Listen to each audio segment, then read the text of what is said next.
turma! Fala, pessoal! Tudo bem? Sejam todos muito bem-vindos. Se gostaram dessa entradinha aqui, tipo, duplinha assim, fala turma, fala pessoal. Sejam todos muito bem-vindos a mais um MD Ensino Cast. Hoje a gente tá falando assim, dobradinha, por quê, Ju? Edição especial, aniversário. 50 episódios. Quem diria, hein?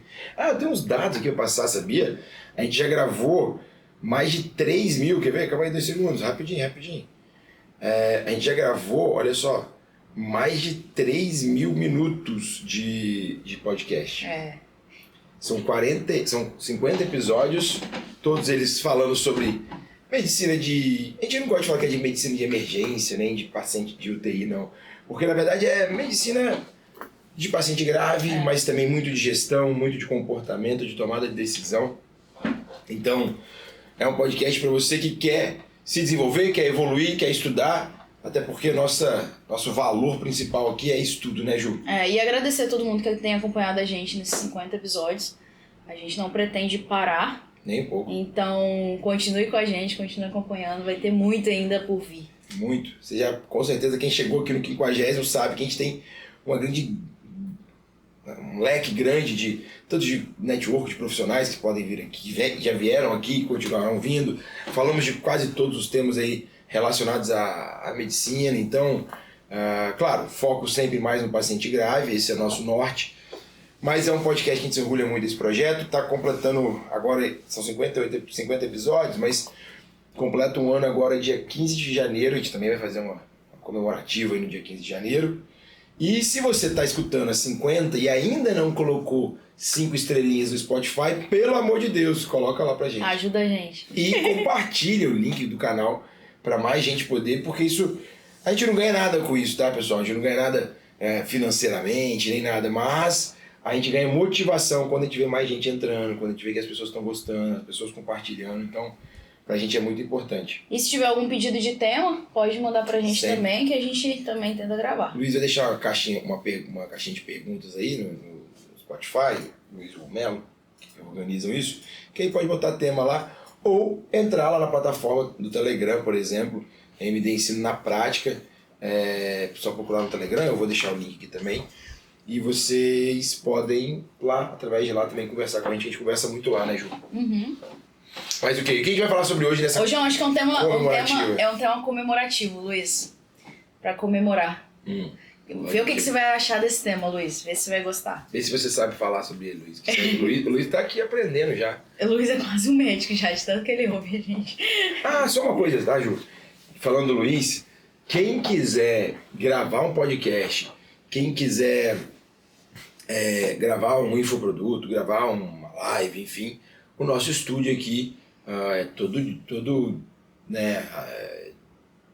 digital, inovado, tem gravação em 4K, áudio bom, maravilhoso, e tem a grande edição do nosso Luizão, que todo mundo já conhece. Então quem quiser, entre em contato conosco através das nossas redes sociais, ou da rede social do @MDstudio27, lá no Instagram. A gente aluga aqui o estúdio, tá? Para quem quiser mais, é um estúdio próprio, então a gente aluga também para quem tiver interesse. É isso aí. Bom, foi legal falar disso. Show. Legal. Então vamos pro tema. O tema de hoje é droga vasoativa. Eu acho que é um dos temas mais bombam aí na internet, porque é um tema que é extremamente recorrente, tanto na emergência quanto na UTI. Então, de alguma forma, a gente vai ter que ver sobre isso, estudar sobre isso em algum momento. E não é um tema fácil, assim, apesar de ser muito falado, de ser muito corriqueiro, às vezes a gente faz sem entender muito bem o porquê. Então a gente trouxe esse tema que a gente julga ser extremamente importante. Eu acredito demais que é fundamental, sabe por quê, Ju? Na verdade, eu acho que a droga vasoativa, de certa maneira, ela foi meio banalizada, assim, as pessoas elas não têm a responsabilidade, e eu falo isso com um pouco de receio, mas acredito que é uma grande verdade. As pessoas não têm a responsabilidade no manejo, no uso da droga vasoativa, no estudo da droga vasoativa que elas têm com outras drogas. Costumo dizer, assim, uma introdução aqui, que o paciente tem uma disfunção renal, a gente chama o nefro, ou a gente junto com o nefro, enfim, existe uma especialidade ali que auxilia no suporte, que é especialista no suporte orgânico renal, no caso hemodiálise. Isso é dado muita responsabilidade. Agora, o paciente muitas vezes entra em droga vasoativa, faz um choque hemodinâmico, precisa de algo para suportar a hemodinâmica dele, e ele acaba utilizando droga vasoativa de um jeito muito banal. Acaba impotência, comecei em hora. Exato, vou dormir, e aí você abaixa a nora, sobe a nora se precisar. Então, assim, eu acho que a coisa é séria, muito séria, a gente precisa levar a sério. Então, vamos lá. A gente vai começar aqui com os vasopressores, e a gente vai tentar falar de uma forma geral de todos, né? É lógico que a norepinefrina acaba sendo o mais falado, mas a gente vai tentar pincelar e discutir um pouquinho também sobre os outros, né? Então, vamos começar. Por que a gente usa vasopressor? É justamente somente para aumentar a pressão, né?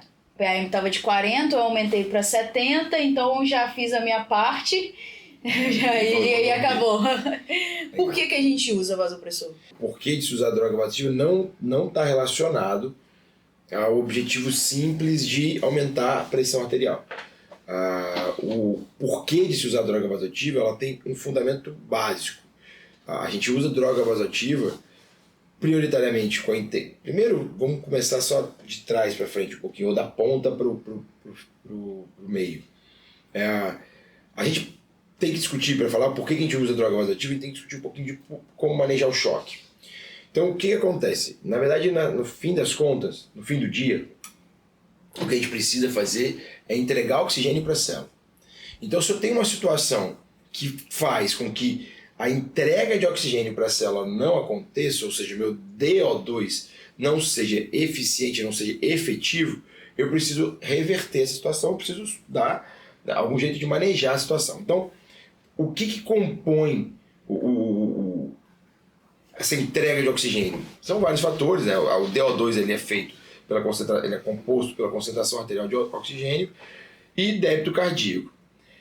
Só que existe ainda uma variável, que é a variável de fluxo, que é inversamente proporcional ao raio e ao diâmetro, e a diferença, e é proporcional à diferença de pressão.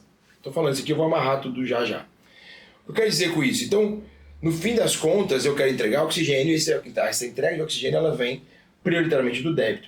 Então, eu preciso bombear esse sangue para que eu consiga levar o oxigênio que veio, né, que foi enxertado ali pelo pulmão, no coração, né, sangue na circulação pulmonar, chega no coração, o coração empurra esse sangue para frente. Só que, ao empurrar esse sangue para frente, o coração é o início dessa bomba, é o início desse movimento. Só que eu preciso ainda assim de fluxo. Se eu vasodilato demais, ou seja, se eu torno esse raio muito grande, esse fluxo ele tende a cair porque as diferenças de pressões elas vão se igualando. Apesar do raio ter aumentado, a pressão minha arterial vai caindo por causa do fluxo e, consequentemente, eu tenho menos entrega, porque eu tenho menos fluxo. Então, onde eu quero chegar nessa construção toda de raciocínio? Se eu preciso entregar mais oxigênio, esse é no fim do dia, é o que eu preciso fazer para reverter qualquer tipo de choque, eu preciso gerar um fluxo adequado para que esse oxigênio chegue, uma vez que eu tenho débito suficiente para ele. E se eu tenho um paciente vasoplégico, um paciente vasodilatado demais, esse fluxo ele cai e, consequentemente, eu entrego menos oxigênio. Então, o porquê de se usar a droga vasoativa tem a ver, obviamente, com melhorar a pressão? É óbvio que tem. Mas o fundamental é para entregar mais oxigênio à célula. Então, por que esse detalhe, que não é tão detalhe assim, ele é o foco, é tão importante? Porque se eu estou diante de uma situação em que eu consigo entregar oxigênio para a célula a despeito de uma pressão mais baixa, por exemplo, um paciente mais vasodilatado, eu não preciso ficar completamente obstinado aumentando droga vasoativa, ou até mesmo não necessariamente incluindo droga vasoativa. E eu quis falar isso tudo, trazer esse porquê desse tão amplo assim, porque as pessoas ficam preocupadas em gerar um aumento de pressão, mas na verdade, se eu estou entregando meu oxigênio, e consequentemente, o que significa isso? Se o meu lactato está lavando, se eu estou perfundindo adequadamente, se meus órgãos estão funcionando, se o meu paciente está acordado, se o meu rim está funcionando, Isso significa muito mais do que necessário o ajuste da PAM em 70. Ao longo do tempo, a literatura não provou isso de forma científica, mas vários trabalhos de associação demonstram para a gente que uma PAM de 65 é uma boa meta. Mas existe um trabalho muito legal que eu posso deixar depois na comunidade mdensino.com, que mostra, por exemplo, que para a maioria dos órgãos, 55 de PM, 50 de PM é extremamente suficiente. Então, portanto, entender o porquê, exatamente porquê que a gente utiliza droga vasoativa, faz com que a gente, na beira do leito, entenda como manuseá-la. Por isso que eu fiz essa volta toda aqui. Aí você falou da droga vasoativa como um todo, né? Eu falei da droga vasoativa tanto inotrópicos quanto vasopressores. Não, mas assim, confesso que quando eu falo da interpretação aqui, isso serve para os dois, mas quando eu falo da interpretação de fluxo, da noradrenalina, ou enfim, uma droga vasoconstritora, olhando para vasoconstrição, esse é o fundamento. Quando eu olho para fluxo, eu não posso ter um paciente extremamente vasodilatado. Assim como, Ju, eu tenho que tomar muito cuidado. E aí, por exemplo, quando a gente fala de vasopressina, esse é um dos potente vasopressor e um vasopressor puro, a gente tem que tomar um pouco de cuidado por conta da extrema vasoconstrição. Uma das consequências, todos os trabalhos de vasopressina, eles se preocupam muito com o risco de amputação periférica, com isquemia periférica, principalmente por conta justamente da vasoconstrição extrema aqui, ou seja, eu desenhei todo o cenário de se utilizar a droga para que eu tenha a condição de gerar fluxo para que eu perfunda. Mas se eu usar demais, eu também vou fechar demais, vamos dizer assim, reduzir demais esse raio e, consequentemente, diminuir muito esse fluxo, entregar menos oxigênio para uma ação aí iatrogênica, né? Então, por isso que eu volto no começo no que a gente falou. É extremamente importante a gente entender, esse podcast é um podcast que a gente escolheu para ser o 50 por conta que ele é extremamente importante entender que a noradrenalina, qualquer droga vasoconstritora, droga vasoativa, mas vasoconstritora em especial nesse momento, ela tem muito detalhe e a linha terapêutica dela e linha tóxica é muito próxima e as métricas e metas que o pessoal utiliza, que a gente muitas vezes vê as pessoas utilizarem, não pode ser exclusivamente uma meta de PAM simples e pura. E ainda mais, essa PM, mesmo que ela seja, não é 80, 90. A gente vê muita gente colocando droga vasoativa e esquecendo que a PAM, se é que ela existe como ideal, mas o que é recomendado em literatura é em torno de 65, 70 no máximo. Então, assim, a gente usa o vasopressor para aquele sangue que estava todo parado, venoso. Não. A gente consegue vasoconstringir e fazer com que esse sangue ele tenha fluxo, né? Esse volume circule. Mais ou menos. Isso que você falou é uma outra questão, foi até bom você lembrar. A gente tem uma segunda, eu falei da pauta aqui eu uso o vasoconstritor, eu uso norepinefrina, por exemplo, num contexto de choque, a gente está falando num contexto de choque ou num contexto de hipotensão grave, porque quando eu vasodilato demais, eu estou olhando lá para circulação arterial, vamos colocar assim. Quando eu vasodilato demais, eu estou promovendo uma redução do fluxo, porque a pressão arterial média ela fica muito próxima da pressão venosa, ou ela fica muito baixa. Eu tenho pouca diferença, o delta de pressão aqui está muito baixo. Então eu tenho essa diferença, essa troca não acontece, eu não tenho essa perfusão adequada lá na periferia. A entrega de O2 e recebeu o... Exato, porque o fluxo caiu. E o fluxo aqui é muito importante. Esse é uma pernada. Por outro lado, quando eu uso droga vasoativa olhando para o sistema venoso, olhando para o coração, eu também recruto a volemia, vamos dizer assim. E aí, essa é uma questão mais moderna, vamos dizer assim, mais nova do uso de droga vasoativa, principalmente noradrenalina. A capacidade dela de recrutar do leito venoso volume, promovendo ali o aumento do volume estressado mesmo, venoconstrição, vamos dizer assim. Ela, consequentemente, gera volume. Esse volume se torna retorno venoso, se torna pré-carga, e aí melhora também no débito cardíaco, melhorando na DO2. Então, a droga vasoativa ela tem um efeito duplo, aí, vamos dizer assim, tanto agindo, e eu não estou falando do efeito nem de contratilidade dela, estou falando do efeito sobre pré-carga. Então ela ajuda você a manter o fluxo tissular, consequentemente a perfusão tissular. Isso, de novo, Ju, a gente tem que achar o limiar. Se eu exagero, vasoconstrição, perfusão até cai. Se eu exagero, aumento demais a pós-carga, débito cardíaco cai. Então tudo que eu estou falando aqui, com benefício, dependendo do nível, vai se tornar um problema. Mas, como a gente está olhando pela ótica do benefício, então, nesse contexto, a droga vasoativa, além de ajudar na contratilidade, no caso da norepinefrina, por exemplo, que também é um inotrópico, um inoconstritor, ela também tem um efeito de pré-carga ao fazer uma venoconstrição e recrutar esse volume não estressado, tornando esse volume estressado, consequentemente pré-carga, melhora a pré-carga. Se o coração tiver legal, funcionando bem, isso se torna débito, que melhora também o DO2. Então é importante demais entender essa complexidade da droga vasoativa, porque ela não é tão simples, ela não pode ser utilizada de forma banal por essas várias questões. Ela vai ajudar muito nesses vários aspectos, mas ela pode ter um potencial muito grande de gerar um problema muito sério se você errar na mão. E aí é interessante você falar sobre essa questão do volume, né, de você ter aumento da pré-carga, porque hoje já não se espera mais, você faz volume inicialmente, espera o paciente não responder a volume, continuar hipotenso para depois iniciar a droga. Isso não necessariamente acontece mais, né? A gente já pode fazer os dois ali meio que juntos, eu não necessariamente tenho que esperar a resposta ao fluido, e se ele não responder, aí eu começo droga vasoativa. Ju, isso é uma questão muito, muito interessante também, porque tem um trabalho que a gente até fala no nosso curso de imersão em paciente grave, eu cito esse trabalho, que ele pergunta para os intensivistas, é uma pergunta, 840 perguntas, 840 intensivistas respondem questionário, de quando eles iniciam a droga vasoativa. E a maioria fala que inicia após a ressuscitação volêmica. Uma boa parte fala que inicia durante a ressuscitação volêmica. Mas a maioria fala que a maioria vai cair que faz depois da ressuscitação volêmica.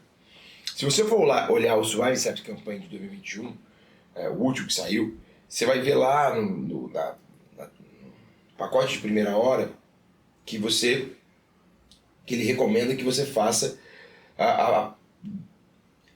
inicie a droga vasoativa durante ou após, mas ele coloca essa palavra durante a ressuscitação volêmica. Então, assim, cada vez mais tem se entendido que a droga vasoativa ela pode te ajudar, inclusive na ressuscitação volêmica. Recentemente saiu um trabalho que era muito esperado dele, que era um paciente que você iniciava a droga vasoativa, que era trabalho que para você iniciar a droga vasoativa, Clovers, que é para você iniciar a droga vasoativa num contexto de restrição volêmica, se esperava um resultado positivo, ele trouxe alguns resultados ali meio questionáveis e que não mudou nada. Se você iniciava a droga vasoativa num paciente mais restrito. O que eu quero dizer é que o ideal talvez seja esse que você acabou de citar mesmo. Eu iniciar a droga vasoativa durante a fase de reposição. Qual que é o problema que eu vejo na prática? A gente trouxe agora a ciência, mas vamos trazer para a prática um pouquinho. O problema que eu vejo na prática sobre isso, Ju, é que eu tenho visto muita gente, a gente pega paciente vindo de UPAs e pronto-socorros, enfim, em que o colega, ele faz uma etapa volêmica, 500 ml, 1000 ml, não importa o volume, e ele começa a droga vasoativa. Só que ele para de avaliar se esse paciente ainda precisa ou não de fluido. Porque, de uma certa maneira, a pressão controla. A pressão sobe. Até porque quando você é vasoconstrito, quando você está hipovolêmico, o efeito da droga vasoativa costuma até, assim, do ponto de vista de PA sistólica, ele pode até ser mais potente. Tá? Ele pode até ser mais... Você tem uma resposta pressórica mais rápida do que quando tem um paciente meio volêmico. Isso por N questões, eu não vou entrar nesse mérito agora. O fato é que a gente, durante a ressuscitação volêmica, é super legal você começar a droga junto com o volume. Super legal. É o que eu recomendo. Mas eu recomendo também que você continue avaliando se esse paciente precisa de fluido e se ele responde a fluido e, mais moderno, assim, na minha opinião, se ele tolera fluido. Então, se ele passa por esses três, sim, ele continua precisando, mesmo eu controlando a pressão, a PAM, porque o volumêmetro aqui não para controlar a pressão, o volumêmetro aqui como pré-carga para melhora do débito. Então, se ele continua precisando, eu vejo por N ferramentas que ele precisa, eu vou avaliar por N ferramentas se ele responde, por N ferramentas e beira-leito se ele tolera. Então, lembrem-se só disso. Começar a droga vasoativa com volume é uma prática cada vez mais é o caminho. Mas isso não pode fazer com que você pare de avaliar se esse paciente ainda precisa, se ele responde, se ele tolera fluido e sílico. Né? Se a resposta for positiva para isso, você deve continuar fazendo volume. Não dá para... Comecei a fazer volume, comecei droga, pressão arterial melhorou, para. Não é esse o foco. A gente acabou de falar na primeira resposta que não é esse o foco do uso da droga. Outra coisa é em relação também à punção do catéter venoso central. Hoje também a gente já tem alguns trabalhos que mostram também alguma segurança. Alguma segurança em uso de nora em acesso periférico. É lógico, com uma série de limitações e questionamentos. Se você às vezes estiver no serviço, você não tem uma enfermagem que vai cuidar daquele acesso, você vai garantir um acesso bom. Talvez seja melhor realmente você funcionar o catéter venoso central. Acho que tem todas as suas limitações, mas já é algo que já está mais difundido de que você pode ter, sim, segurança, dependendo de algumas situações, de usar a nora em acesso periférico. Legal. Ô Ju, acho que você falou tudo, você já deu até o argumento da resposta, assim. Tem saído... No próprio Surviving Sepsis Campaign fala que é você não atrasar o uso de droga vasoativa por não ter um acesso profundo. Ele recomenda que você utilize em periférico. Agora, uma pergunta que a gente sempre vê muito frequentemente é como eu vou usar no periférico. A gente até gravou uma aula lá também na MD Plus para falar sobre isso, tá lá na plataforma. Basicamente, Ju, primeiro pauta é não atrase a coisa. Então comece periférico. Gabriel, mas eu tenho um periférico na mão. Cara, se você tiver um periférico na mão, isso que eu vou falar tem que tomar muito cuidado, porque não é para fazer droga em periférico na mão. Mas eu estou na primeira fase, que é não atrase a droga. Então, se eu tenho um periférico na mão, vou falar de novo, pessoal, prestem atenção que eu não vou falar para usar periférico na mão. Mas se eu tenho um periférico na mão e eu estou com o paciente hipotenso, chocando, e eu entendo que é o momento para começar a droga vasoativa, comece naquele acesso, corra imediatamente atrás de um outro acesso periférico, corra até imediatamente atrás de um acesso profundo, se você quiser. Mas não atrase a nora para poder fazer isso. Beleza, tem um periférico na mão.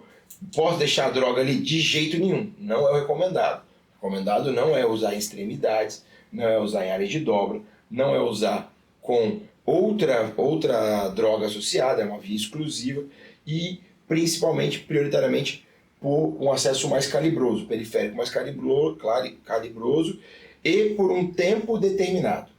Então, basicamente, esse é o caminho que você vai utilizar. Uma dica importante, uma coisa importante que é importante salientar, muitas vezes um acesso jugular externa é um acesso que dá check em tudo isso que a gente falou.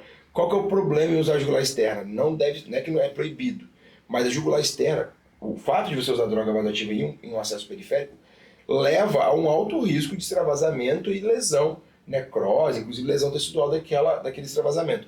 Quando você faz isso no pescoço, você tem um problema sério. Então, procura-se evitar usar esse droga vasoativa do periférico em jugular externa por esse motivo. Então, é uma boa prática, uma dica que a gente deixa. Mas, se você respeitar esses 5 achados, esses 5 dados que eu falei, você pode começar a droga vasoativa muito seguro em periférico. E manter, inclusive, esse acesso, essa droga vasoativa em periférico, desde que por um tempo determinado, e principalmente se você estiver observando que o choque está piorando, que a necessidade, nem o choque, mas a necessidade de droga vasoativa está aumentando, você não deve deixar uma dose acima de... Aí tem várias aqui, acima de 0,5, acima de 1, acima de 0,2, aí tem algumas literaturas, mas assim, recomendação prática, se você estiver observando que você está subindo 0,2, 0,4 ou 10 ml, 15 ml, esse paciente deve ser puncionado e você deve utilizar. Não pode acontecer de você chegar com um paciente com 50 ml hora, 2 microgramas hora ou 1 micrograma subindo e esse acesso periférico. Até porque o efeito da droga vai começar a fazer vasoconstrição local e te prejudicar no efeito da droga mesmo, na infusão da droga. Mas o que sobre acesso venoso?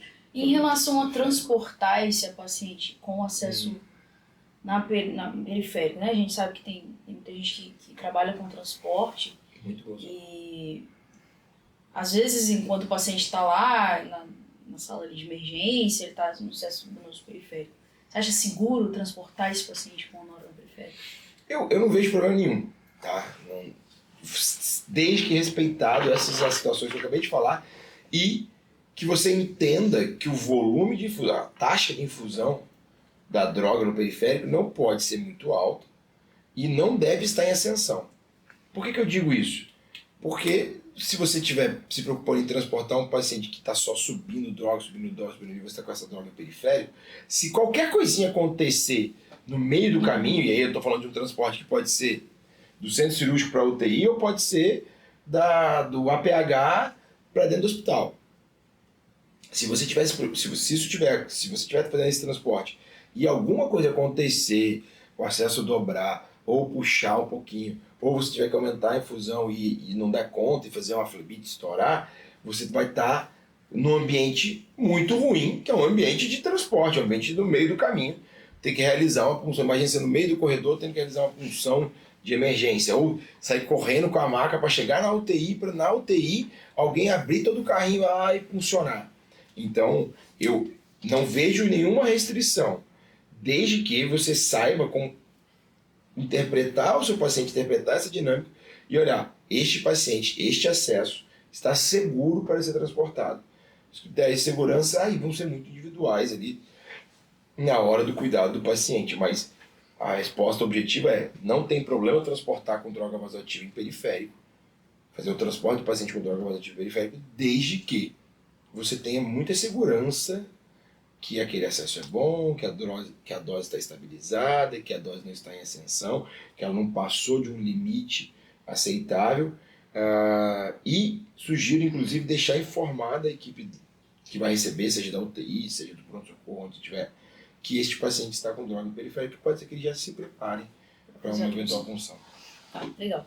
Gabriel, a Nora ela já está muito bem estabelecida como primeira droga, né? Eu acho que essa posição talvez seja difícil alguma outra droga tirar dela, assim. Não sei, tem muita gente tentando, tá? Mas o Prescript especificamente tá... Ela tá firme ali no propósito dela. Ela tá firme. Até agora nenhum mostrou ser superior. Mas a vasopressina, por exemplo, tem um trabalho de uns 4 anos atrás que não mostra também, Ju, ser inferior. Então, assim, para algumas situações, você pode até cogitar. A gente até já falou isso aqui no podcast de manejo de função de ventrículo direito, de choque hemodinâmico, hipertensão pulmonar e ventrículo direito, que talvez uma situação, por exemplo, de hipertensão arterial grave, a vasopressina possa entrar como primeira escolha. Esse trabalho que eu citei, a vasopressina como primeira escolha, mostrou menor disfunção renal, uma análise de subgrupo, não era o objetivo principal, mas o objetivo principal era não inferioridade. E ela demonstrou não ser inferior do que a noradrenalina como droga de primeira escolha. Mas, particularmente, eu acho que concordo com você. Apesar de dito esse parêntese, eu acredito que a noradrenalina ainda vai permanecer como primeira por enquanto. E é interessante, porque ela entraria em choque cardiogênico também, ela entraria, choque hipovolêmico ela entraria, choque séptico ela entraria. Exato. Mas talvez, você acabou de responder o porquê que ela é a primeira, né? Assim, ela é uma inoconstritora, assim, ela tem um efeito inotrópico super legal, ela tem, né, não é tão pronunciado quanto até mesmo a própria adrenalina, mas ela tem um efeito inotrópico legal, ela tem um efeito vasoconstritor legal. Então ela te ajuda, se você voltar lá no meu começo, por isso que aquele começo foi importante, o que você precisa? Você precisa de fluxo, precisa de bomba. Então se eu ajudo também na bomba, eu estou melhorando, inclusive até bypassando um pouquinho a problemática de pós-carga. Se eu pego uma droga, por exemplo, num choque cardiogênico, e coloco uma vasopressina, que é choque cardiogênico de ventrículo esquerdo, de câmera esquerda, vamos dizer assim, mas um choque cardiogênico, e coloco uma vasopressina, que basicamente é só vasoconstritora e vai aumentar, fazer vasoconstrição, o fluxo, beleza, mas vai aumentar pós-carga. Então, eu estou agindo dentro daquela conta nossa de débito cardíaco, eu estou influenciando negativamente no débito por influenciar, aumentando a pós-carga. Então, a noradrenalina tem esse efeito de agir nos nos dois caminhos. Então, esse é o grande tchan dela. Versátil, Ela é bem versátil. versátil. Legal. Por isso que ela encaixa em quase todo tipo de choque. Não, e inclusive a vaso, ela já vem entrando já bem antes, né? Antes você esperava essas doses de anora estarem bem elevadas e hoje já a nossa tendência já é entrar com a anora, com a vaso um pouquinho antes. Ô Ju, isso é a terapia multimodal de drogas. Isso cabe para sedação, isso cabe para um monte de coisa. A gente tem percebido ao longo do tempo como a gente tem aumentado o nosso arsenal terapêutico para várias coisas, e aumentado o nosso arsenal de conhecimento das interações, a gente tem explorado cada vez mais. Eu sempre falo eu falo sobre terapia multimodal há muito tempo, tá? Agora o pessoal tem falado um pouco mais, mas a gente tem aula gravada disso há uns 2 anos atrás, 3 anos atrás já. E por que é importante pensar na terapia multimodal? Porque a resposta sistêmica, ela é multimodal. Quando eu estou diante de um choque, quando eu estou diante de uma situação de vasoplegia, o contra-argumento disso, ele é multimodal. Você libera DH, angiotensina vem junto, cálcio, você tem um monte de situações que estão acontecendo de maneira multimodal para tentar contrapor isso, ou para sustentar o seu tônus do vaso. Então, por que na hora que eu tenho um problema, um choque, eu só trabalho com uma droga? E aí, nesse contexto, começou a vasopressina como uma primeira droga aceitável, e que teve algum resultado, que trouxe ela para o cenário, que trouxe ela para a cena, e aí veio a vasopressina começou até pela própria literatura, ser visto que a vasopressina, quando ela entrava em momentos mais precoces, os pacientes têm uma tendência a morrer menos, subgrupo e tal, trabalhos ainda questionáveis, mas então, poxa, soma a fisiologia, soma o raciocínio clínico, soma algum resultado científico, por que não começar a vasopressina numa dose muito mais precoce? Bem como a gente pode até lançar a mão do corticoide, né? O entendimento do corticoide também cada vez mais precoce. Então a vasopressina entra sim no último Surviving Sepsis, a gente está citando aqui direto, mas é um guide nosso, né? No último Surviving Sepsis, a vasopressina, a recomendação, se eu não me engano agora, se me falha a memória, é 0,25 microgramas de nora, você entrar com vasopressina, isso é uma dose baixa de nora, e você começaria assim com vasopressina já de cara, assim, bem inicial. Você concorda, mas assim, o que a gente tem feito mais na prática tá vendo que essa nora tá subindo, que esse paciente não tá estabilizando, a gente já inicia a vasopressina. É isso pra mim é isso, não tem que enrolar pra começar outra terapia. Eu confesso, não tenho literatura assim, que por mim, cada vez mais eu tenho intenção de colocar, tipo assim, na mesma que eu prescrevo noradrenalina, eu prescrevo vasopressina, entra tudo junto. Não tem evidência nenhuma pra afirmar isso, mas o que eu tenho entendido cada vez mais, até porque quando a gente vê a vaso entrando mais precoce, a gente vê uma estabilização maior do choque e tudo mais. Lembrando só uma coisa importante sobre isso, na vaso, e até na vaso, já que tamanho de vaso, é choque séptico, principalmente, né? Choque cardiogênico é meio questionável, inclusive não o choque atribuído ao pós-sec, tá? Que aí ela vai muito bem, inclusive. Mas no contexto de choque séptico, tem que se tomar um cuidado, e aí eu acabei de falar para talvez colocar vaso junto com a nora, mas tem que se tomar cuidado porque a vasopressina num paciente hipovolêmico, ela pode trazer muita repercussão negativa, principalmente com isquemia de extremidades. Então, só ter essa atenção. E aí mais uma questão, não significa que você estabilizou a pressão ou que você precisa avaliar a volemia desse paciente. Pacientes hipovolêmicos, a gente não tem nenhum trabalho que concorda em manter droga vasoativa ou mesmo manejar choque séptico com hipovolemia. Isso a gente não exige. Então, é importantíssimo acessar a volemia desse paciente, principalmente se você vai colocar vasopressina associada. Legal. E ela valeria também para choque hipovolêmico? Ô, Ju, essa é uma pergunta interessante, sabe? Porque, assim, quando eu comecei a estudar vasopressina, os primeiros trabalhos, as primeiras aulas que eu assisti e tudo mais, a vasopressina é proscrita para choque hipovolêmico. Ela era proscrita para choque hipovolêmico. Se você perguntar o que eu penso hoje, para mim, não faz muito sentido usar vasopressina de maneira tão imediata, tão inicial para choque hipovolêmico. Só que o choque hipovolêmico, se eu sangro muito, e aí eu sangro, sei lá, tenho uma diarreia muito grave, fiz hipovolemia, eu consequentemente malperfundo órgãos, acabo gerando uma situação inflamatória. Praticamente todos os choques, o cardiogênico, por exemplo, ele vai ter uma fase inflamatória pela isquemia e reperfusão. Então, se eu estou na fase do choque hipovolêmico, que eu ressuscitei meu paciente, ele está euvolêmico, eu reverti a desidratação, a hipovolemia, que foi a causa do choque, mas eu reverti a hipovolemia.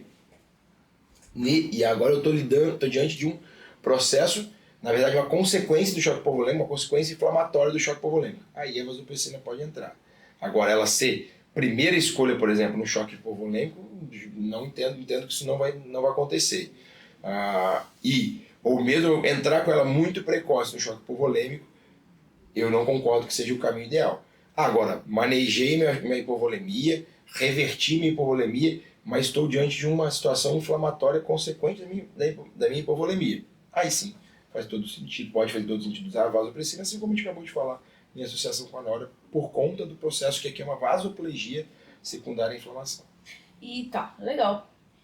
E a angiotensina, assim, a gente ainda não tem aqui, tem, né? Cara? Uma pena isso. Mas você acha que ela é promissora, que acha que o futuro vai...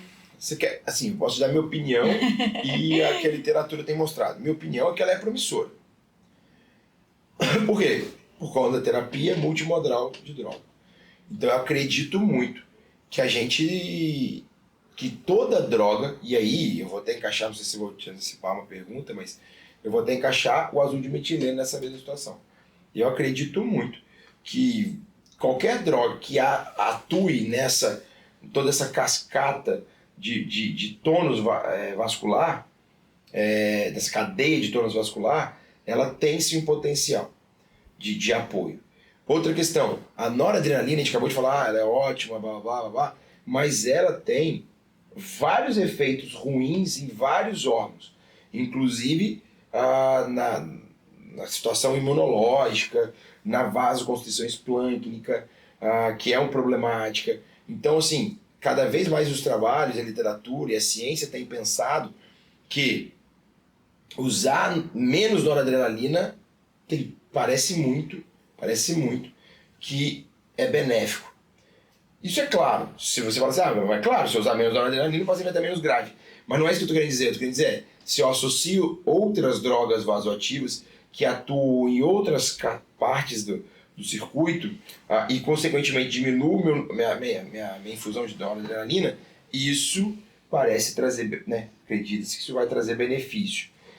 Então, ou seja, poupar noradrenalina é muito bom. E aí entra todas essas outras drogas que a gente acabou de citar, vaso, anjo, o próprio azul de metileno, o próprio corticoide. Estou poupando droga. Quando eu comecei a estudar terapia intensiva lá no começo da minha carreira, a gente falava assim, essa é uma droga, o trabalho só mostrou que poupa nora. O trabalho da azul de metileno só mostrou que poupa nora. O trabalho só mostrou que poupa nora. A gente falava isso com desdém. E hoje parece que o poupar nora também é bom. Então, dentro desse contexto, eu acredito sim muito na angiotensina, porque ela vai te ajudar a poupar nora. Acho que ainda falta, assim como todas essas outras drogas, trabalhos que vão olhar exatamente o timing certo de colocar, a dose certa e até mesmo o paciente certo. Tem uma coisa, talvez eu estou me alongando aqui, mas tem uma coisa que é muito interessante sobre trabalhos de choque, trabalhos de droga vasoativa, que parece que a gente pega todo mundo com choque séptico e coloca, todo mundo eu vou colocar nora e vaso. Eu pego todo mundo com choque séptico, por exemplo, de novo, e vou colocar nora, vaso e angiotensina. Mas veja, a gente está evoluindo, sim, tem muita gente falando sobre fenótipos já. Mas será que é todo paciente que beneficia com nora e vaso e anjo? Talvez um paciente vai se beneficiar mais com só nora mesmo. Então, se eu coloco todos os pacientes nesse mesmo balaio, eventualmente a literatura vai mostrar que não, olha, nora versus nora e angiotensina viveu igual. Sem falar que até, só um parênteses, sem falar que viver ou morrer, a gente já falou isso aqui várias vezes, que nem acho que é o melhor desfecho para você avaliar, mas vamos lá. Nora versus Nora e anjo, ficou igual. Mas, poxa, Nora versus Nora e anjo, num paciente, por exemplo, que você tem características específicas, sei lá, um paciente renal crônico, por exemplo, será que morre igual? Será que ela não tem benefício? E se você parar para pensar, em várias coisas, várias outras áreas da medicina, a gente é muito mais específico. Então é o que a gente sempre fala, medicina intensiva de precisão, medicina do paciente grave de precisão. Eu acredito que o problema da Vaso, da Anjo, da Azul, é bom, já estamos olhando e poupar na hora é bom, mas, cara, ela realmente faz diferença? Provavelmente, se eu colocar num pacote gigantesco, não. Mas se eu começar a entender qual paciente se beneficia mais, eu acredito muito. E a gente ainda não tem anjo aqui no Brasil, mas e a literatura ainda é muito insuficiente para poder indicar anjo e pagar e bancar anjo. Mas eu acredito que no futuro, até por toda essa questão fenotípica, essa medicina de precisão, cada vez mais a gente está enxergando nichos de paciente, eu entendo que é possível que ela vai ter o seu lugar ao sol. Assim. Só falando um pouquinho do azul de metileno, talvez não seja uma droga que muita gente conheça, né?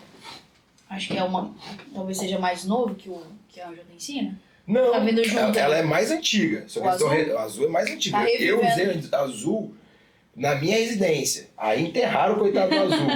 Aí agora voltaram com redescobriram. Ele inibe o óxido nítrico, né? Então ele inibe a vasodilatação. Então, como consequência, vai ter a vasoconstricção, que é o que a gente quer. Ele bloqueia o óxido nítrico de sintetase endotelial, né? Então, assim, ela bloqueia a produção do óxido nítrico. E aí ele acaba bloqueando... E com poucas consequências, né? A gente não tem graves consequências, então nos parece muito seguro de utilizar e talvez seja muito mais acessível que até outras drogas. Sim. Não sei o custo do azul. É barato, mas é barataço. Tem até uma aula também lá na plataforma MD Plus sobre o azul de metileno. Aliás, essa plataforma tem tudo também, né? É muito boa, né? É muito sensacional. Você não tá lá, você tá perdendo. Né? Mas deixando aqui o parênteses, o azul de metileno, ele tem uma droga relativamente pouco efeito colateral.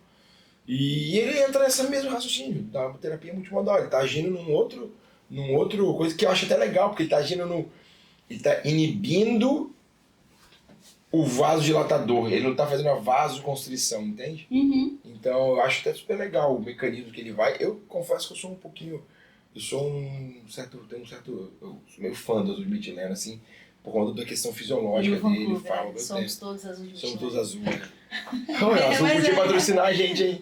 Azul, linhas aéreas, né? Azul, se alguém conhecer Azul, linhas aéreas, manda esse podcast pra eles que a gente começa a... Somos todos azul. Conflito de interesse, a gente vai começar a anunciar. Conflito de interesse. Eu tô com fundo azul aqui, ó. Gabriel, eu achei muito legal. Que bom. Eu acho que a gente pode marcar um outro pra falar de inotrópicos e vasodilatadores. Então foi melhor. Vamos chamar um grande ideal de falar sobre inotrópicos e vasodilatadores. Ele é o nosso homem do coração, ele adora falar sobre inotrópico, com certeza, sobre vasodilatadores. Eu achei uma boa, hein? Uma boa. Pode chamar até pra semana que vem. Podemos. Dar sequência aí no assunto. Legal. Legal, né? E aí a gente vai mais a fundo. Então a gente ficou mais com os vasopressores. Isso. E aí a gente promete aí um próximo para falar sobre inotrópicos e sobre vasodilatadores. Tá bom, Luiz? Fechou? Eu gostei.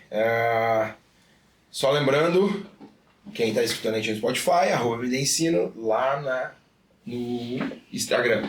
E lembrando da nossa plataforma de streaming MD Plus. Quem ainda não conhece, clica no link que eu vou deixar aqui no Spotify, ou se estiver assistindo no YouTube, ou se estiver assistindo dentro da plataforma, pelo amor de Deus, clica aqui do lado, tem MD Plus. Vai ver o que é o negócio, vai entender. É um streaming de aulas extremamente curtas. Extremamente curtas não, porque essa não é a nossa proposta. É um streaming de aulas dinâmicas, práticas, que a gente pega a ciência e transforma a ciência em prática. Então, toda semana tem pelo menos uma aula, tem grupo exclusivo de WhatsApp, tem encontros mensais. E quando vocês souberem do preço disso, vocês vão ficar loucos. A gente faz isso tudo por esse preço, mas a gente faz pelo amor. É verdade. Tá bom? Acho que é isso. Fechou? Quer anunciar nossas redes? Então, já falou tudo. Foi falando todos, né? Foi falando aos poucos, falando tudo. Tá bom. Porque sempre fica pro final, né? Foi falando ao longo do episódio. Tá bom. Tá bom, pessoal? Muito obrigada. Obrigado, Ju. Valeu. Abraço.